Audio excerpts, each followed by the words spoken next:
एक बार की बात है, हिमालय की हरी भरी तलहटी में सिद्धार्थ नाम का एक युवा राजकुमार रहता था।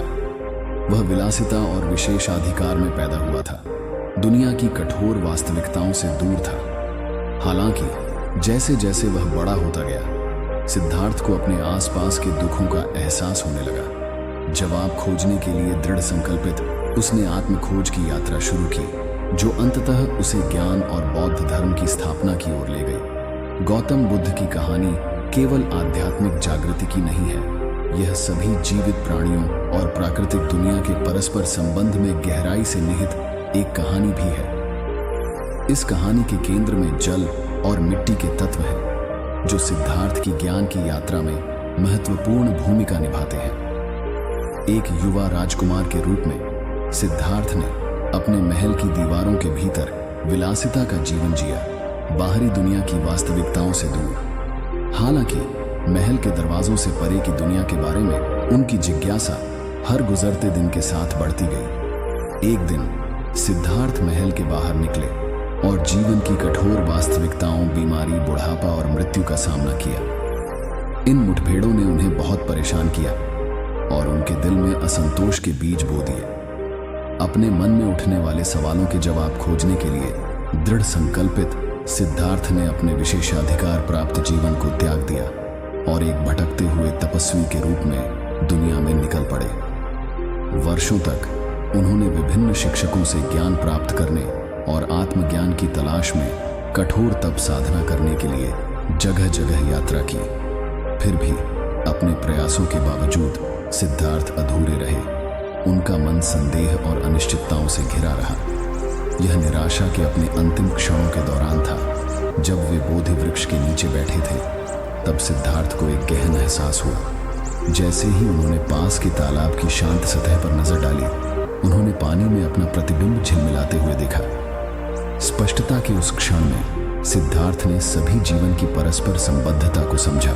वह निर्विवाद बंधन जिसने हर जीवित प्राणी को सबसे छोटे कीड़े से लेकर सबसे ऊंचे पेड़ तक को एक साथ जोड़ा। जिस तरह तालाब का पानी उनकी अपनी छवि को दर्शाता है, उसी तरह सिद्धार्थ को एहसास हुआ कि हर व्यक्ति अपने आसपास की दुनिया का प्रतिबिंब है। जिस तरह मिट्टी पेड़ की जड़ों को पोषण देती है, पोषण और सहारा देती है, उसी तरह हमारे कर्म भी उस दुनिया को आकार देते हैं जिसमें हम रहते हैं। उस बोध के क्षण में सिद्धार्थ गौतम बुद्ध बन गए, जागृत व्यक्ति, और उनकी शिक्षाओं ने इतिहास के पाठ्यक्रम को हमेशा के लिए बदल दिया। गौतम बुद्ध की शिक्षाओं का केंद्र अनित्यता की अवधारणा है। यह समझ कि सभी चीजें निरंतर परिवर्तनशील अवस्था में हैं, ब्रह्मांड के प्राकृतिक क्रम के अनुसार उत्पन्न और समाप्त होती रहती हैं। इस अवधारणा को पानी और मिट्टी के चक्रों में खूबसूरती से दर्शाया गया है, जो जीवन को पोषण और बनाए रखने के लिए निरंतर परिवर्तन से गुजरते हैं। जल सभी जीवन का स्रोत नदियों और झरनों के माध्यम से अंतहीन रूप से बहता है, पारिस्थितिकी तंत्र को बनाए रखता है और अनगिनत जीवित प्राणियों को पोषण प्रदान करता है। फिर भी पानी भी प्रकृति की शक्तियों के अधीन है, जो आकाश में वाष्पित होकर केवल बारिश के रूप में पृथ्वी पर वापस आता है, जिससे जीवन का चक्र एक बार फिर पूरा होता है। इसी तरह मिट्टी, जो सभी स्थलीय जीवन का आधार है, लगातार क्षरण और अपघटन की प्रक्रियाओं के माध्यम से बनती और भरती रहती है।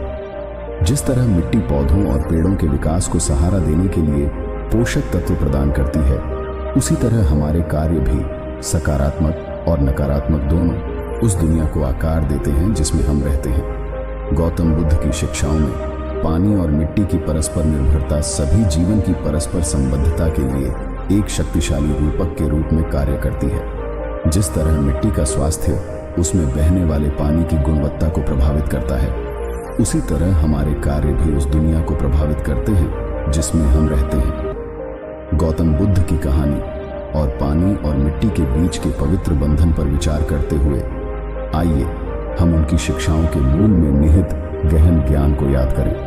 अपने दिलों में जागरूकता और करुणा पैदा करके हम प्राकृतिक दुनिया के साथ सामंजस्य में रहना सीख सकते हैं और सभी प्राणियों के लिए अधिक न्यायपूर्ण और टिकाऊ भविष्य को बढ़ावा दे सकते हैं, जो सभी प्राणियों के परस्पर संबंध और प्रकृति के साथ सामंजस्य में रहने के महत्व की एक शक्तिशाली याद दिलाता है।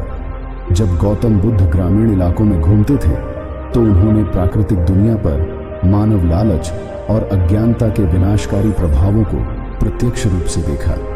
प्रदूषण से भरी नदियां, जमीन पर गिरे जंगल और पोषक तत्वों से रहित मिट्टी, ये सभी हमारे कार्यों के परिणामों की कड़ी याद दिलाते हैं। फिर भी ऐसे विनाश के बावजूद गौतम बुद्ध ने आशा देखी।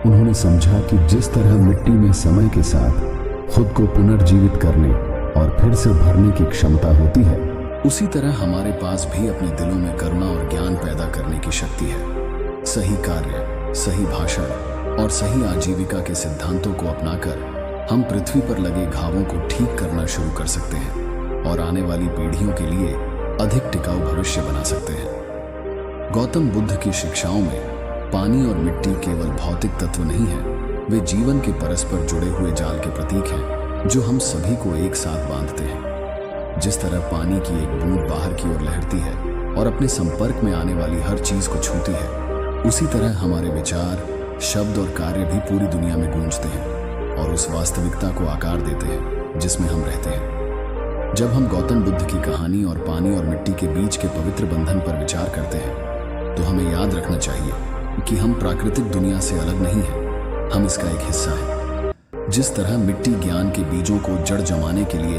उपजाऊ जमीन प्रदान करती है, उसी तरह हमारा दिल करुणा और ज्ञान के विकास के लिए एक अभयारण्य प्रदान करता है। गौतम बुद्ध के शब्दों में एक मोमबत्ती से हजारों मोमबत्तियां जलाई जा सकती हैं और मोमबत्ती का जीवन छोटा नहीं होगा, खुशियां बांटने से कभी कम नहीं होती।